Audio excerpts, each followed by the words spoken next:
The Velhari Dominion had a saying that translated roughly to, "Strike the soft thing before it hardens."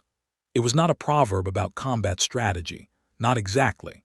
It was more of a cultural philosophy, the kind of wisdom that gets stitched into a civilization's bones over centuries of expansion and conquest. The Velhari had applied it to the Senori, to the Kaldith, to the gas-mining collectives of the Outer Reach. They had applied it 18 times across 400 years of recorded history. 18 civilizations, 18 victories, 18 species that now existed under Dominion administration, which was a polite way of saying they existed on Velhari terms, at Velhari prices, with Velhari governors deciding what their children were allowed to learn in school. It was, from a purely strategic standpoint, an elegant philosophy. You did not give a species time to prepare. You did not allow them to observe your methods and develop countermeasures. You arrived before anyone knew you were coming. You made your intentions clear through the positioning of your fleet rather than words, and you gave them a choice between integration and destruction. Most species, when the mathematics of the situation became clear, chose integration. The Velhari did not need to destroy anyone.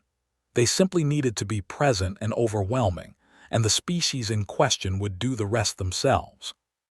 Fleet Admiral Vas Karath stood on the command deck of the Dominion warship Sovereign Reach and looked at the holographic display floating in front of him. The target was called Lysara, a small world, blue and green and wrapped in cloud cover so thick it looked almost peaceful from orbit. The species that called it home were the Lysari, and they were, by every metric the Dominion used to assess threats, completely harmless. Their population was just under 900 million. Their military consisted of a coastal defense force, a handful of orbital platforms that were more ceremonial than functional, and a ground defense network built in the architecture of a species that had never, in 12,000 years of recorded civilization, fought a war with anyone but themselves. Their last major internal conflict had ended 4 centuries ago. They had spent those 4 centuries building libraries, composing music, developing a medical system that was, according to Dominion analysts, genuinely impressive in its sophistication. They were healers, essentially, not soldiers, not engineers of destruction, a people who had looked at the fact that living things could be damaged and had decided, as a civilization, that most of their intellectual energy should go toward undoing that damage. They were, in short, exactly the kind of species the Dominion liked to fold into the administration: peaceful, intelligent, skilled in ways that would be useful, incapable of meaningful resistance. There was one complication. "Ambassador Velos is asking again," said Commander Seth Praith, Karath's second in command, stepping up beside him with the look of a man delivering bad news he had been holding for an hour. "Tell the ambassador that diplomatic communications will resume after we have secured the orbital approaches," Karath said without looking away from the display. "He says that the Lysari have filed a formal distress beacon with the Galactic Transit Authority." Karath turned then. "A distress beacon?" "Yes, sir. Broad spectrum. Addressed to, and I am reading this exactly, all signatories of the Kavith Accords and any vessel within transit range capable of response." Karath looked at the display. Then he looked back at Praith. Then he made the sound that passed for a laugh among Velhari military men, which was a short exhale through the nose that carried no warmth whatsoever. "The Kavith Accords," he said, "have not had an enforcement mechanism for 80 years. There is no one to respond. The species that might have responded are either members of the Dominion or too distant to arrive before this is finished." "Yes, sir. I just thought you should know." "I know." "Begin the approach sequence." The Sovereign Reach moved toward Lysara, and with it came 14 escort vessels, 2 troop carriers, and the machinery of an administration that had been doing this for 4 centuries. No one was going to answer a distress call from a world that didn't matter. That was what the Fleet Admiral believed, right up until the moment the long-range scanners started screaming. The first indication that something was wrong was not an alarm. It was a silence.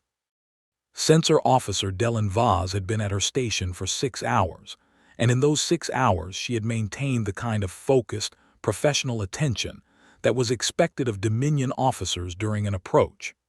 She was watching for Lysari orbital platforms, for any sign of an emergency defense response, for the standard automated challenges that a species would broadcast when foreign warships entered their system. She was watching for all the things that were supposed to happen. She was not watching for the readings she actually got. "Admiral," she said. Kareth heard something in her voice. After 31 years in the Dominion fleet, he had learned to listen for that something. It was the sound of a trained professional encountering data that their training had not prepared them for. "Report. I am reading contacts, sir. Multiple. Bearing 274 by -11. Range is still at the edge of the long-range array. I am—" She paused. "Sir, I am not certain what I am reading." "Define not certain." "I can count the contacts. I can see them on the array. I cannot classify them because they do not match anything in the recognition library." She looked up from her station, and there was something in her face that Kareth had not seen from Delin Vaz in 4 years of serving together. "The contacts are large, sir. They are very large, and they are moving extremely fast." Kareth crossed the deck. He stood at her shoulder and looked at her screen. He looked at the readings. He looked at the trajectory extrapolation that the navigation system had already begun calculating automatically, because the navigation system did not wait for human authorization to assess incoming objects. It had simply looked at the data and started computing, and what it was computing made the readout lines shift to the orange range that meant, "Pay attention." "How many?" he said. "I can confirm 8. I think there may be more. The array is struggling to resolve the trailing contacts because of interference from the lead vessels." She hesitated again. "The lead vessels appear to be generating a navigational bow wave that is disrupting our sensor picture. That suggests they are moving at a speed that is—" She stopped, started again. "Unconventional, sir. Unconventional. I cannot find a better word for it. The speed is not impossible. It is simply very far outside the expected parameters for vessels of their apparent mass." Kareth straightened. He looked at the main display. He thought about the distress beacon. He thought about the Kavith Accords. He thought about a sentence his tactical instructor had told him 30 years ago, when he was a junior officer just beginning to understand that the universe was larger and stranger than any database could fully contain. "The species most dangerous to study are the ones who are not in any of your books." "Open a channel," he said, "fleet-wide." "Channel open, sir." He took a breath. "All vessels, this is Fleet Admiral Kareth. Defensive posture immediately. Shield arrays at full power. I want a tactical assessment of the incoming contacts in 3 minutes. Do not under any circumstances fire on those contacts until I give explicit authorization." He closed the channel, looked at Praith. "Get me everything we have on species that filed as Kavith signatories in the last 200 years, specifically species we have no current intelligence on." Praith was already moving toward the data station. "Sir, that list is going to be long." The Accords had over 40 signatories at the time of ratification. "Then start with anyone listed as a Class 7 or above on the Threat Assessment Index." "Sir, the Dominion stopped updating the Kavith Threat Index 80 years ago when—" "I know when we stopped updating it. Get me what we have." Kareth turned back to the screen. The contacts were resolving now slowly, the interference from their approach wave gradually giving way as the sensor array compensated. The navigation system had stopped trying to classify them and had simply assigned them designations, Unknown 1 through Unknown 9, then Unknown 10, then Unknown 11, Unknown 12. They kept coming. "Sir," said Vaz. Her voice was very steady, which meant she was working hard to keep it that way. "I have a partial classification on the lead contact. The hull geometry is consistent with a class of vessel that appears in very old Kavith Accord treaty records." Prior to the index being discontinued, she turned from her screen. "Sir, the species designation in the treaty database is listed as Terran Compact Sol System. The colloquial identifier in the historical records is—" "Say it." "Humans, sir." Kareth stood very still. He had heard of humans. Every senior officer in the Dominion had heard of humans, in the same way that you heard about a species that was referenced in very old records, that had been a signatory of a treaty your civilization had quietly stopped bothering with, that existed somewhere distant enough that they had never been a practical concern. You heard about them the way you heard about weather events on a planet you had never visited. Distantly, abstractly, without any real sense of relevance. What he knew about humans, specifically, was limited. He knew they were from a world called Earth, which was somewhere in the interior of the galactic arm. He knew they were bipedal, bilateral, oxygen-breathing, and that their planet was notable for its unusually high gravity and extremely dense biosphere. He knew they had joined the Kavith Accords roughly 300 years ago. He knew they were listed in the pre-index discontinuation records under the category Emerging Military Capability, which was the second highest threat classification, one below active threat. He had assumed, without ever really examining the assumption, that emerging meant they were still emerging, still developing. He was beginning to suspect that assumption had been extremely unwise. How long ago did they receive the beacon? He asked. At their apparent departure point, given the timeline and their current speed, Vaz ran the calculation. Her face did something complicated. If they responded immediately upon receiving the beacon, they would have had to be traveling at speeds that our physics models do not support for vessels of this mass. So either our physics models are wrong, Kareth said slowly, or they did not just receive the beacon. Yes, sir. They were already coming. That would be the implication, sir. Kareth turned that over in his mind. A species that had been monitoring the Kavith Accord signatories. A species that had been watching and waiting and moving before the emergency was even declared.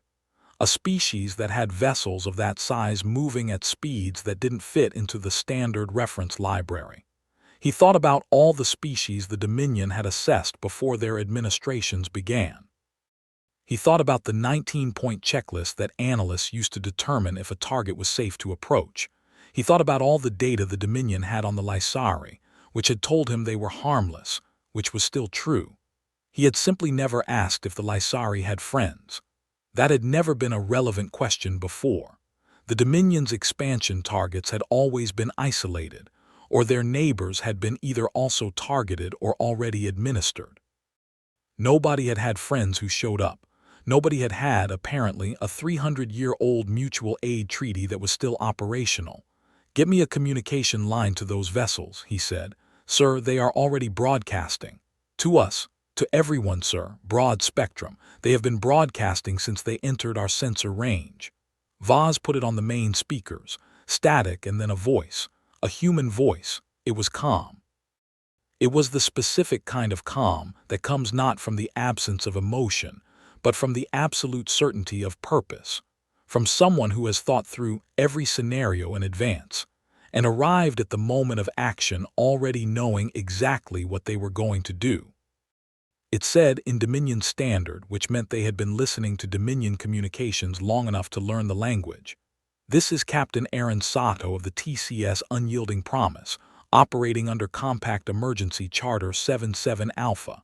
We have received a distress signal from the Lysari people. We are responding to that signal. To the Velhari vessels currently in Lysari orbital space, you will halt your approach. You will not fire on the surface. You will not fire on civilian infrastructure. If you have already done so, you will inform us immediately and completely. You have 90 seconds to acknowledge this communication and comply with these instructions. We are not asking. The bridge of the Sovereign Reach was very quiet. Praith broke the silence, and to his credit, his voice was steady. Sir, she said 90 seconds. I heard her. That was 43 seconds ago. Kareth looked at the contacts on the screen.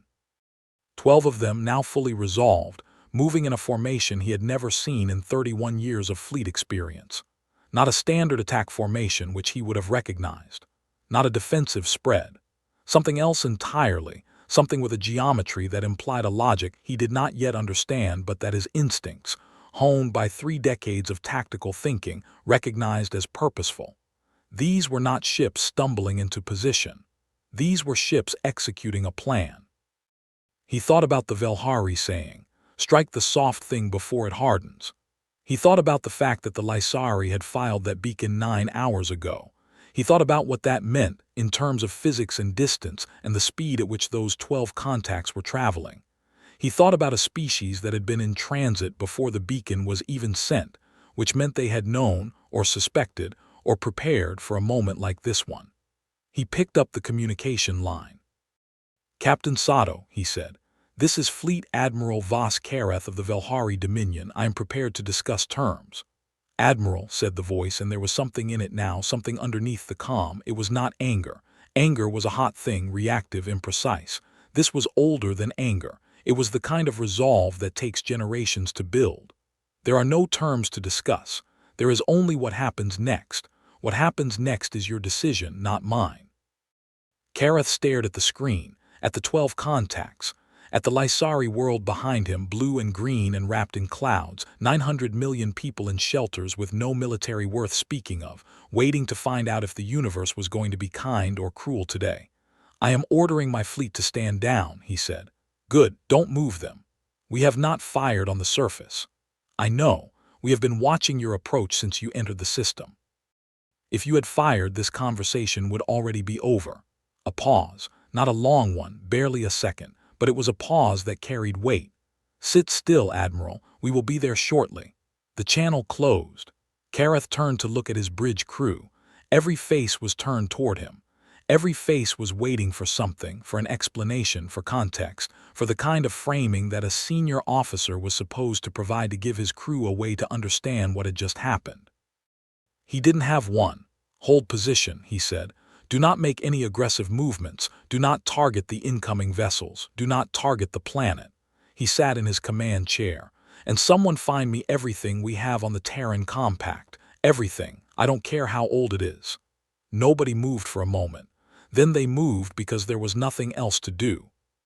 Outside, the 12 human vessels closed the distance with a speed that made the navigation officer whisper a number under his breath, a speed expressed in light fractions, and then go quiet because saying it a second time felt like it would make it more real than he was ready for. The Velhari Dominion had been expanding for 400 years. They had administered 19 species. They had applied their philosophy to every target they had ever considered, and they had always been right. Until today, the reason they had always been right was simple. They had always picked soft targets. Nobody had told them that some soft things have very hard friends.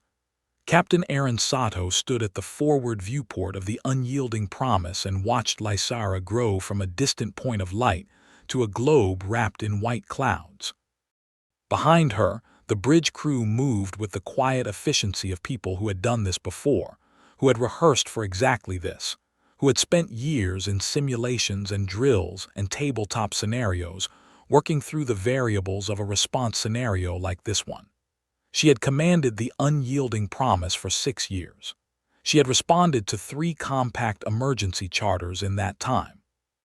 None of them had required what this one was going to require, because the previous 3 had involved piracy and equipment failures and a navigation disaster near a brown dwarf, not a Velhari fleet sitting in someone's orbit and waiting to receive an answer. "Fleet status?" she asked. "All 12 vessels in formation, no deviations," said Commander D. Young Park from the tactical station. "The Velhari fleet has not moved since the Admiral acknowledged.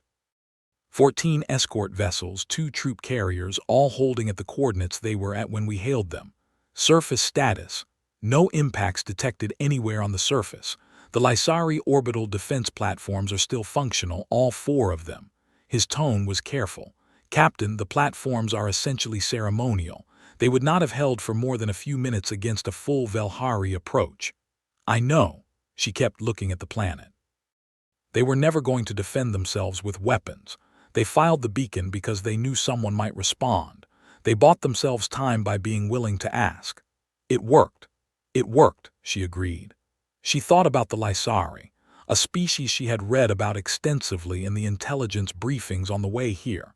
A species of healers, essentially, in the way that some civilizations become defined by a single extraordinary area of achievement. Their medical technology was not a side project, not a government program, not even a field. It was a cultural expression, the thing that their civilization had decided, collectively and over thousands of years, it was going to be extraordinary at. They had developed a way of looking at living systems that was unlike anything else in the Compact's database, A fundamentally different approach to biology that started from different assumptions and arrived at different conclusions and produced results that the Compact's own medical division had been studying carefully and with increasing excitement for 60 years. When the beacon came in, the order to respond had taken approximately 4 minutes to authorize at the highest level. The Compact did not lose medical researchers. That was the practical calculation. Sato knew it. She also knew that it wasn't the only reason the order had taken 4 minutes instead of 4 hours. The reason was simpler. A species that couldn't defend itself had asked for help. That was it. That was the whole thing. You could write theses about strategic value and treaty obligations and precedent setting and long-term diplomatic positioning, and all of it would be true, and none of it would be the actual reason. Open a channel to the Velhari flagship, she said. Channel open. Admiral Karath, she said. I'd like to propose a meeting aboard a neutral vessel. I think we have some things to discuss. There was a pause. She gave it the space it needed. Then, I agree, Captain. I will send my shuttle coordinates. She nodded to Park. Have our shuttle prepped. She turned to look at Lieutenant Commander Yemi Adisa at the communications station.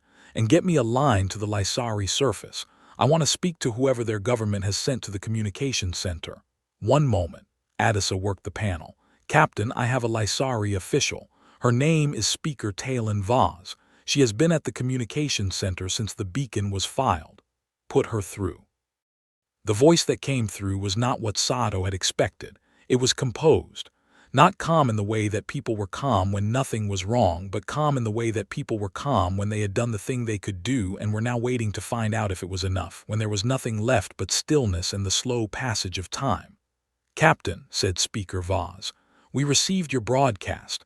We have been watching the Velhari fleet hold position. A pause. You came very quickly. We were already in transit, Sato said. We monitor the beacons. When yours came in, we were the closest vessel with emergency charter authority. I did not know if anyone would come. Sato was quiet for a moment. There were several things you could say to that, and most of them were true, and the truest one was also the simplest. We came. That's what matters right now. There was a longer silence. When Vaz spoke again, there was something in her voice that translation software was not quite capturing, a quality that Sato suspected was specific to Lysari emotional registers, something that did not have a direct equivalent in the languages she knew. Our records of the Kavith Accords indicated that the signatory species included a species called Terrans. We were told they were from a world called Earth. A difficult world, our records said. A world that had made its people. Another pause. Formidable, the word used was formidable.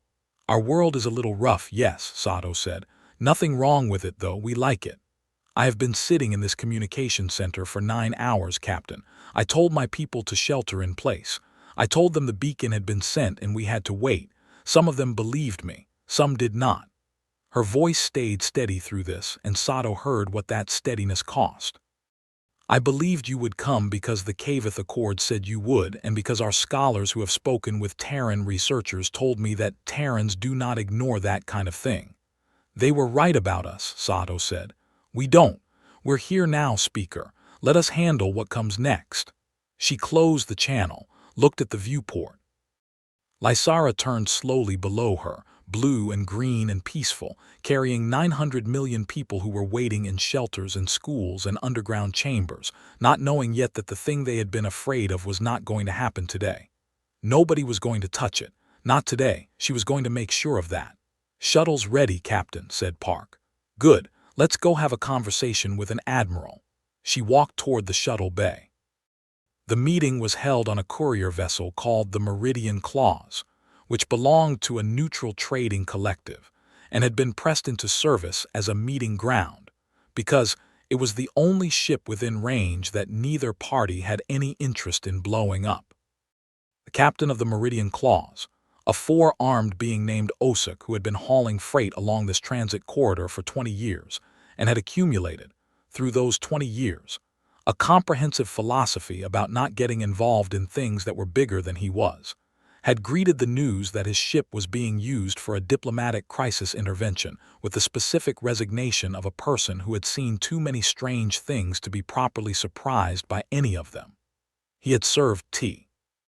Human tea, because he traded with compact vessels regularly and had learned to keep a supply.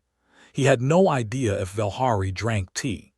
He had made it anyway, because, in his experience, offering something to drink was the universal signal for, "I am not planning to shoot you in this room," and that seemed like the right message to send. Fleet Admiral Kareth sat across the table from Captain Sato and studied her with the careful attention of a man who was doing several things at once, processing new information, reassessing assumptions he had held without examining for decades, and trying very hard not to let either activity show on his face. He was not entirely succeeding. She was smaller than he had expected, physically smaller than a Velhari officer of equivalent rank. He was aware that this observation was not analytically useful, that he had already had reason today to understand that physical metrics were not the relevant variable, and yet the brain insisted on making the observation anyway, which perhaps said something about the limitations of even experienced tactical thinking when confronted with genuine novelty. She had brought one aide, a young officer who stood by the door and said nothing and watched everything. Kareth had brought Praith. She had also brought a single sheet of physical paper which she slid across the table to him when they sat down. He looked at it. It was a list, a long list, dense with text. "What is this?" he asked. "The Caveth Accord," she said. "The relevant sections specifically. Not the whole document, which is several thousand pages and contains a great deal of procedural language you don't need right now. Just the sections that cover emergency response, the rights of non-aggression signatories, and the enforcement mechanisms." She paused. "I had them printed before we left the ship. We anticipated this conversation." The phrase, "we anticipated this conversation," landed in the room with more weight than the words themselves could explain. Kareth set the paper down. "The enforcement mechanisms," he said, "were discontinued." "They were not discontinued," Sato said, with a patience that was not condescending but also left absolutely no room for argument. "They were allowed to atrophy by species who decided they were not needed. The mechanisms themselves remain valid under treaty law. The Terran Compact has been maintaining its treaty obligations for 300 years. We never stopped. We just waited." She nodded at the paper. "You'll see on page 2 that the enforcement mechanism for a violation of non-aggression protections is tiered. The first tier is exactly what just happened, a compact vessel responding to a distress beacon and interposing between the aggressor and the signatory. The second tier, if the aggressor does not comply with the interposition, is something significantly more involved." Kareth picked up the paper. He read for a moment carefully. He set it down. "You have 12 vessels," he said. "We have 16. "Yes," she said. She did not elaborate on this. She did not say she did not say do the math. She simply let the number sit there, and something in the way she let it sit there made Kareth feel, for the first time in a very long professional career, that he had walked into a situation for which his experience had not adequately prepared him. He looked at her. She looked at him.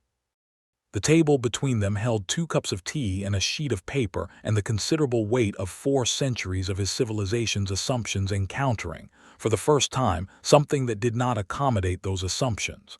"What is it you want, Captain?" "I want several things," she said. "In the short term, I want your fleet to withdraw from Lysari space, not to the edge of the system, out of the system entirely.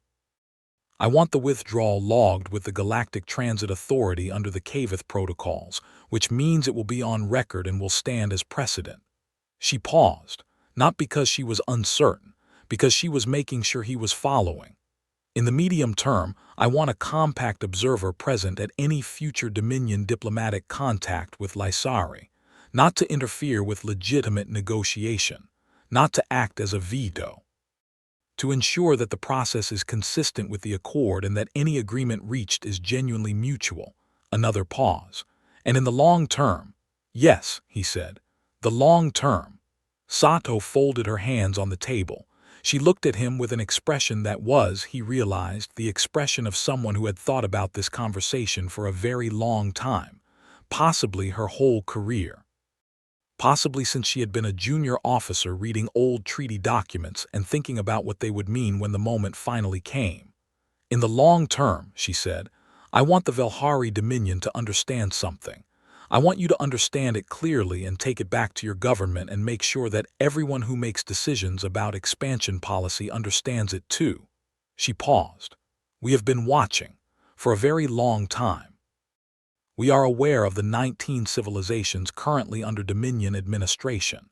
We are aware of the conditions of their administration, which our observers have been documenting for approximately a century.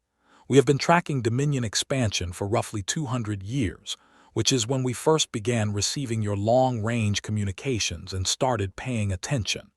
200 years, Kareth said. We have been preparing for this conversation for approximately that long. The room was very quiet. Through the bulkheads of the Meridian claws, the normal sounds of a ship doing ship things. Ventilation, the faint hum of the gravity plates, the distant murmur of Osik's crew going about their business and studiously not thinking about what was happening in the meeting room. The Dominion has been operating under the assumption, she continued, that the Kavith Accords are a historical artifact, that the enforcement framework is theoretical, that there is no species anywhere in this region of space that has the capability or the will to function as an enforcement mechanism. She tilted her head slightly. You were wrong about the will part from the beginning. The Compact has always had the will. The capability is something we have been developing continuously for the entire time you have been expanding, because we knew, eventually, this conversation was going to happen. You were building a military specifically to counter us. We were building a military specifically to be able to have this conversation without either of us dying, she corrected. There is a difference. We don't want to fight you. Fighting is expensive and destructive and produces outcomes that are difficult to manage afterward, and the Dominion has not actually done anything we cannot address through existing frameworks if your government is willing to engage with those frameworks in good faith. She met his eyes. But you need to understand completely and without ambiguity that the outcome in which you ignore this conversation and continue your current trajectory is not available to you. It is not a path that leads somewhere you want to go. It leads somewhere that neither of us wants to go. Kareth looked at her for a long moment. He thought about the contacts on the screen, the speed, the formation, the absolute calm with which this woman had told a fleet admiral of the Velhari Dominion, one of the most powerful military structures in this region of space, that he had 90 seconds to comply with her instructions. He thought about what it would mean, in a practical sense, to have a species that had been quietly building toward this moment for 200 years, that had been watching every expansion operation, that had been maintaining a treaty that his own civilization had dismissed as inactive. He thought about the 19-point checklist. He thought about the boxes his analysts had checked when assessing the Lysari. He thought about the fact that nowhere on that checklist was there a question asking whether the target species had any allies who had been watching the Dominion for 2 centuries and were still answering distress calls from treaty partners. How many ships do you have? He asked. That's not information I'm going to share, she said pleasantly. But I'll tell you this, the 12 behind me are not our front line. They are our fastest vessels. We sent them because they could get here first, because speed was the priority in a response scenario. Other classifications of vessel would have taken longer to arrive. She paused. That's the relevant piece of information, I think. Kareth looked at the paper again. Then he looked at Praith, who was standing very still and whose face had the expression of a man watching someone calmly rearrange all the furniture in a room he thought he knew perfectly well. I will need to communicate with my government, Kareth said. Of course, I have no deadline for the medium and long-term discussions. Those will take time, and time is fine. She paused. I have a deadline only for the immediate withdrawal. I would like your fleet out of Lysari space within 4 hours. That is a tight timeline for a fleet of this size. I know. I selected it because it is achievable without emergency maneuvers but requires that you begin immediately. She looked at him steadily. I am not giving you 4 hours because I want to pressure you into a mistake. I am giving you 4 hours because every hour your fleet sits in that orbit, The Lysari population is in a state of fear that they did not choose and do not deserve to sustain. They have been frightened for 9 hours. I would like that to end. He thought about the Lysari, blue and green and wrapped in clouds. 900 million people who had spent the last 14 hours in shelters waiting, not knowing. Healers and scholars and musicians and ordinary people who had filed a beacon into the dark and then had nothing left to do but hope. He picked up the communication link. Praith, he said, begin withdrawal preparation. Full fleet. Log the withdrawal with GTA under the Cavith reference number. He looked at Sato. The captain can provide the reference. 77 Alpha, she said.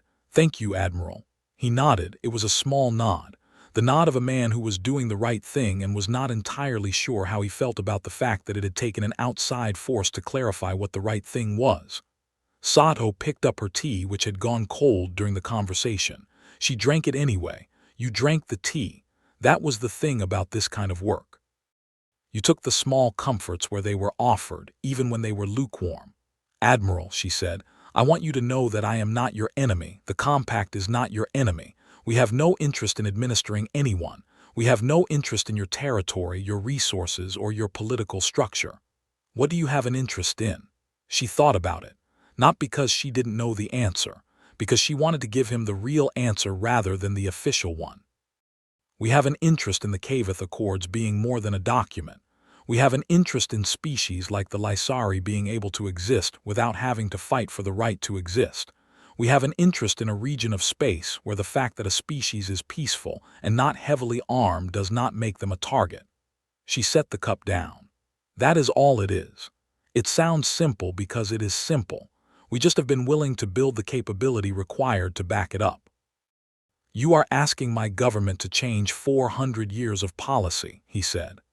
I am informing your government, she said gently, that the conditions that made the policy viable for 400 years have changed.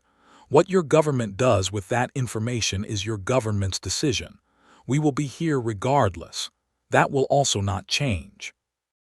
The Velhari fleet withdrew from Lysari space in 3 hours and 42 minutes, which was 18 minutes ahead of the deadline and which Sato suspected was not an accident. There was something in an early withdrawal that was not capitulation. It was a statement of its own kind, a way of saying, we are complying with this because we have assessed the situation and determined it to be correct, not because we were forced. She respected that. It was the kind of distinction that mattered in the long run. The withdrawal was logged with the Galactic Transit Authority under Cavith Protocol Reference 77 Alpha, which was the first time that reference had been used in 80 years and which caused, according to Adisa at the communication station, a notable amount of confusion in the GTA's bureaucratic infrastructure, because no one currently working there had processed a Cavith enforcement action before, and the system for handling it had been in maintenance mode so long that 2 of the required fields no longer accepted input in the standard format. Bureaucracy, said Adisa, with the tone of a person who had dealt with bureaucracy often enough to find it funny rather than frustrating. Doesn't matter how big the ships are. Sato spent the withdrawal period in communication with Speaker Vaz on the Lysari surface, going through the relevant treaty sections, explaining what had happened, answering questions. Vaz was an excellent questioner, sharp, precise, never wasting words, always pressing to the next layer of a topic once the surface had been addressed. Sato liked her immediately. Our scholars told us the Terrans were a people who had emerged from a very difficult world, Vaz said at one point. World that pushed back. They said the world had made you capable in ways that were hard to quantify in the standard reference frameworks. Our world is challenging, Sato said. High gravity, dense atmosphere, the biosphere is aggressive. Lots of things evolved to be very good at surviving by being very good at consuming other things. We were included in that competition for a long time. She paused. It turned out to be useful training. They also said you were, in their experience, quite kind. They seemed to find the combination surprising. I think from the outside it looks like a contradiction, but it isn't really. We had to be capable to survive the physical environment. We had to learn to be kind to survive each other. A species that has the capability without the kindness just gets very good at destroying itself. We had some periods of that, we learned. Your world sounds extraordinary. It still is, Sato said. We should arrange a visit, after things settle. I think you'd find a lot to admire about Earth, and I suspect some of our medical researchers would very much like to meet some of yours in person rather than across a communications delay. There was warmth in Vaz's voice when she responded. The translation didn't fully capture it, but the shape of it came through. I would like that very much. When the Velhari fleet was gone and the GTA log was filed, and the formal preliminary record was transmitted to the Compact's Treaty Division, Sato sat in her chair on the bridge and felt the particular tiredness that came from sustained alertness releasing all at once. The tiredness of a situation that could have gone badly and had not. The tiredness of success, which was different from the tiredness of failure but still took something out of you. Park appeared beside her with coffee. She took it. Fleet status, she asked. All vessels nominal. The Lysari surface is transmitting a formal message of thanks to the fleet. Also, he paused, their Cultural Affairs Ministry is asking if we would be willing to receive a delegation when things have stabilized. Apparently the scholars who have been in correspondence with our medical division have wanted to propose a formal exchange program for some time. Tell them yes. Tell them we'd like that very much. She drank the coffee. Have someone in Cultural Affairs draft a preliminary framework so they have something to respond to. Don't leave it open-ended. Captain, said Adisa from the communications station. I'm getting something from the Velhari flagship, addressed to you personally. Put it through. Admiral Karath's voice, without the pressure of the crisis framing it, sounded different than it had on the bridge, older in the way that people sound when they are not performing composure. Captain Sato. The withdrawal is complete. Confirmation has been transmitted to the GTA. A pause. I have been in the Dominion fleet for 31 years. I have participated in expansion operations for 19 of those years. Another pause longer. I want you to know that I have filed a full report of this engagement to my government. My own assessment of the situation is included in that report. My assessment includes a recommendation that the Dominion seek formal diplomatic contact with the Terran Compact at the earliest opportunity. That's good to hear, Admiral. I am not certain my government will act on that recommendation immediately. There will be factions that interpret today as an obstacle rather than as information. He was quiet for a moment. But I will continue to make the recommendation, because I believe now that this was not an isolated incident. I believe the Compact has been preparing for this kind of engagement for a long time, which means this kind of engagement is going to keep happening. And a government that responds to that reality by escalating is going to find itself in a position considerably worse than the one I was in today. That's a clear-eyed reading of the situation, Sato said. I try to be clear-eyed. I have not always succeeded. He paused. I hope we will speak again, Captain, under calmer circumstances. As do I, Admiral. Safe travels.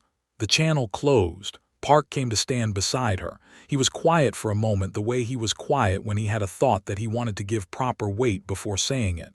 Do you think he means it, the recommendation to his government? Yes, Sato said. I think he does. You trust him. She thought about it.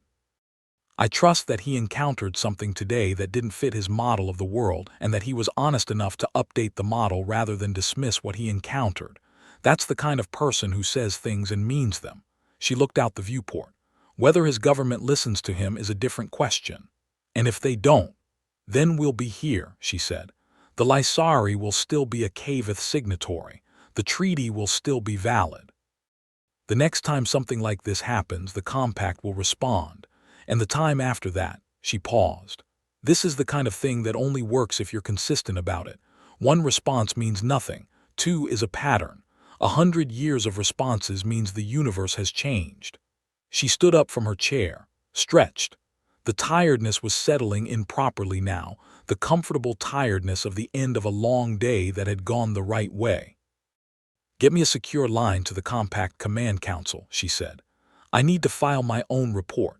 And then I want everyone on this ship who has been awake for more than 16 hours to be off shift within the hour, including you. Including me, Park agreed, in the tone of a man who knew he was not going to actually go off shift for at least another 3 hours. Below the unyielding promise, Lysara turned in the clean light of its sun. The cloud cover had broken slightly over one of the continents, and from here, if you looked at the right angle, you could see a coastline, green and brown and very small from this distance, the edge of a world that had sent a signal into the dark and had not been left unanswered. Sato looked at it for a long moment.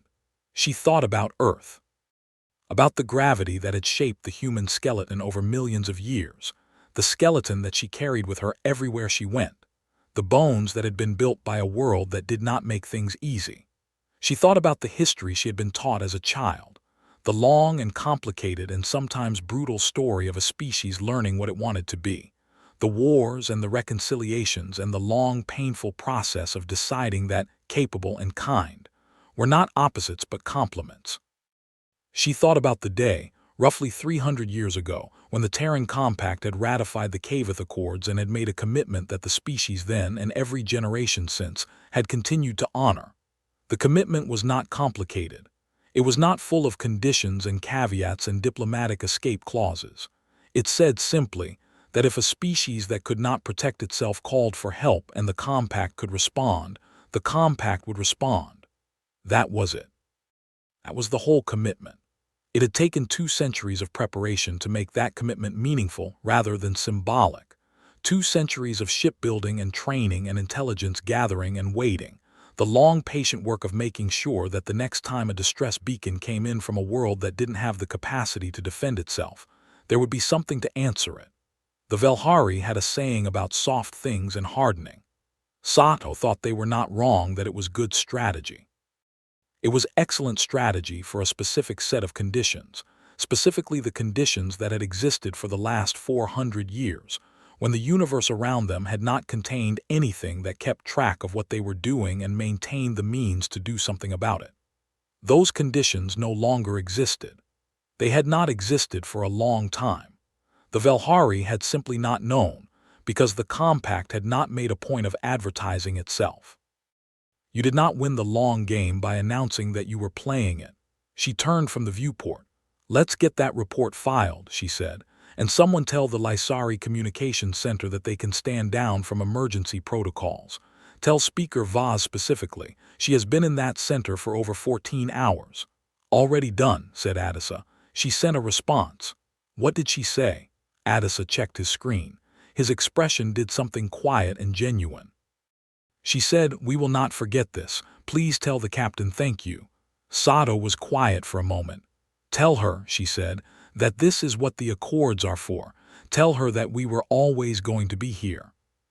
She walked toward her ready room to write her report, and behind her, the unyielding Promise held its position above Lysara, and the 11 other compact vessels held theirs, and the sky above 900 million people who had spent 14 hours in fear was clear and clean and empty of threats. Nobody was going to touch this world. Not while the compact existed. Not while there were people willing to answer when someone called. That was the whole point of building something capable of protection, so that the things worth protecting could simply exist, without having to be afraid, without having to fight for their right to be what they were. The Velhari had 400 years of successful expansion behind them, and they had built it on the principle that the soft thing should be struck before it could harden. They had simply failed to account for the species that had spent 300 years becoming the reason the soft things didn't have to harden at all.